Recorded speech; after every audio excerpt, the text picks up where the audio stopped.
From JBS Studios in Greater New York, this is the JBS News Update with Teisha Bader. I'm Teisha Bader with the JBS News Update for Tuesday, December the 10th, 2024. Israeli troops continue to battle terror group Hamas in Gaza, eliminating terrorists, including overnight last night. It said 10 of the terrorists who took part in yesterday's terrorist operation in which the late Sergeant Ido Geno, the late Sergeant Barak Daniel Halpern, and the late Sergeant Omri Cohen were killed. And on Israel's northern border with Syria, as we reported to you, the IDF said yesterday that it deployed forces in the buffer zone and in several other places necessary for its defense, following the fall of the Assad regime, to ensure, the IDF said, the safety of the communities of the Golan Heights and the citizens of Israel. Israeli Prime Minister Benjamin Netanyahu said yesterday, "We gave the Israeli army the order to take over these positions to ensure that no hostile force embeds itself right next to the border of Israel." He said this is a temporary defensive position until a suitable arrangement is found. And staying with the Prime Minister, Netanyahu today began to give testimony in his corruption trial, facing allegations of bribery, fraud, and breach of trust in 3 cases. He was cited by the Times of Israel, telling the Tel Aviv District Court, "This is the opportunity to dispel the allegations against me. There is a great absurdity in the charges and great injustice."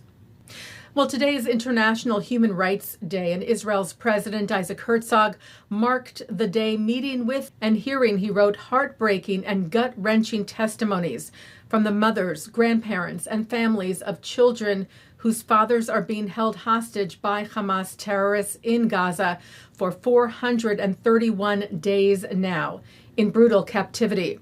Herzog saying we must continue acting with determination, dedication, and creativity to bring each and every one of the hostages back home. A Jewish trustee of the University of Michigan was targeted overnight Sunday, the JTA reports, the 3rd time he has been the victim of vandalism related to Israel's battle against terror group Hamas.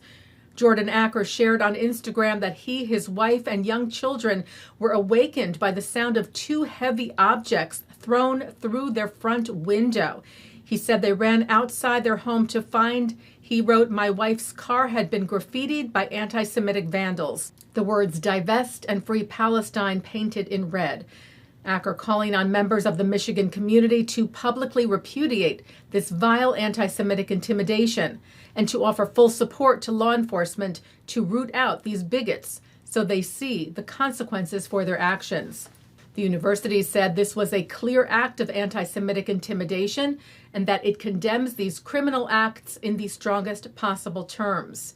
They are abhorrent and unfortunately just the latest in a number of incidents where individuals have been harassed because of their work on behalf of the university, saying this is unacceptable and will not be tolerated.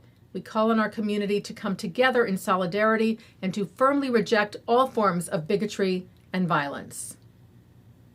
New York Governor Kathy Hochul hosted the first Anti-Hate in Education Center annual convening on anti-Semitism this past Thursday at the Center for Jewish History in New York City, where she unveiled the education center's new name, the New York State Center for Civil Discourse in Education.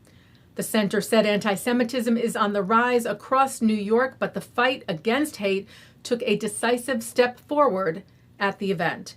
The Anti-Defamation League wrote, "We were honored to be collaborators for this important initiative and look forward to continuing this vital work to combat anti-Semitism in schools." Taking a look now at our programming for tonight on JBS for Tuesday, December the 10th. At 7 o'clock, Ansel Brown looks at the deep-rooted hatred driving the global rise in anti-Semitism. At 8, Justin Pine speaks with author Gila Fine about female archetypes in rabbinic literature. At 9, it's Vivian Lazar on L'chaim. At 10, the ILTV's Insider, which is also coming up next. At 10:30, an encore of the news. And that's the JBS News Update for Tuesday, December the 10th, 2024. I'm Teisha Bader. Am Yisrael Chai.